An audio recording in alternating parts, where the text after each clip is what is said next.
शेतकरी मित्रांनो, तुमच्या सर्वांचं स्वागत आहे आपल्या माझी माहिती या यूट्यूब चॅनलवर। शेतकरी मित्रांनो, कर्जमाफीच्या आशेने शेतकऱ्यांची परतफेडीकडे पाठ, मुदतीत पैसे न दिल्यास व्याज सवलत योजनेला मुकणार, बँकेकडून देखील तगादा। मित्रांनो, ही सविस्तर माहिती आपण या व्हिडिओच्या माध्यमातून जाणून घेणार आहोत, त्यामुळे हा व्हिडिओ तुम्ही शेवटपर्यंत बघा आणि आपल्या माझी माहिती या यूट्यूब चॅनलला सबस्क्राइब करा। तर चला जास्त वेळ न घेता सविस्तर माहिती जाणून घेऊयात। शेतकरी मित्रांनो, लोकसभा व विधानसभा निवडणुकांच्या आदेश अगोदरपासून शेतकरी कर्जमाफीची आशा ठेवून बसला आहे। थकीत कर्जामुळे शेतकऱ्यांना नवीन कर्ज मिळत नाही।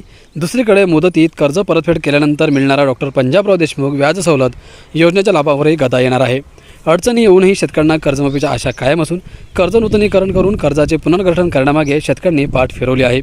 चालू कर्ज थकीत आल्यानंतर कर्जमाफीच्या लाभापासून वंचित राहण्याची भीती शेतकऱ्यांना आहे, त्यामुळे शेतकऱ्यांची इकडे आड तिकडे विहीर अशी परिस्थिती झाली आहे। मित्रांनो, लोकसभा व विधानसभा निवडणुकांच्या अगोदरपासून शेतकऱ्यांना कर्जमाफीची आशा आहे। गावागावांतील सहकारी सोसायट्यांच्या जिल्हा बँकांसह अन्य राष्ट्रीयकृत बँकांच्या माध्यमातून शेतकऱ्यांनी पीक कर्ज घेतली आहेत।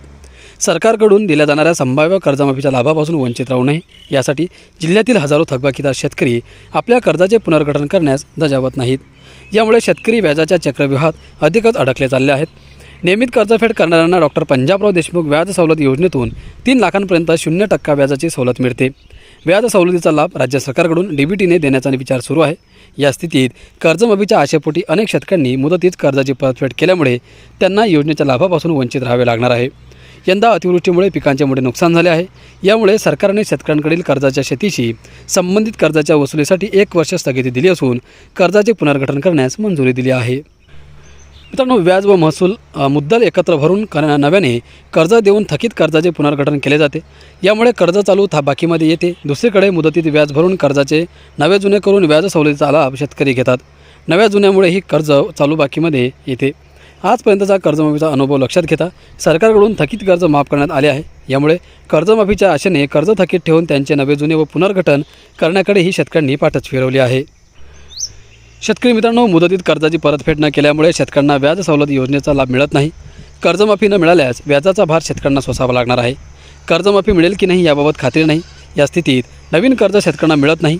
पीक कर्जाचा 7/12 ओझा असल्यामुळे कर्ज भरल्याशिवाय शेतीची विक्री करता येत नाही किंवा वाटणी करता येत नाही।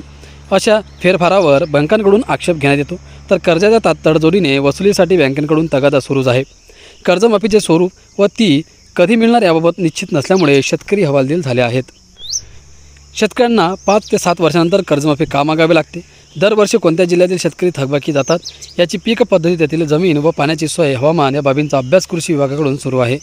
राज्य सरकारने कर्जमाफीच्या अभ्यासासाठी माजी सनदी अधिकारी प्रवीणसिंग परदेशी यांच्या अध्यक्षतेखाली समिती नेमली असून या समितीचा अहवाल पुढील 1.5 महिन्यात शासनाला सादर होणार आहे। त्यानंतर दीर्घकालीन उपाययोजना आणि कर्जमाफीचा निर्णय घेतला जाणार आहे। कर्जमाफीसाठी साधारणतः 40,000 कोटी रुपये लागणार आहेत।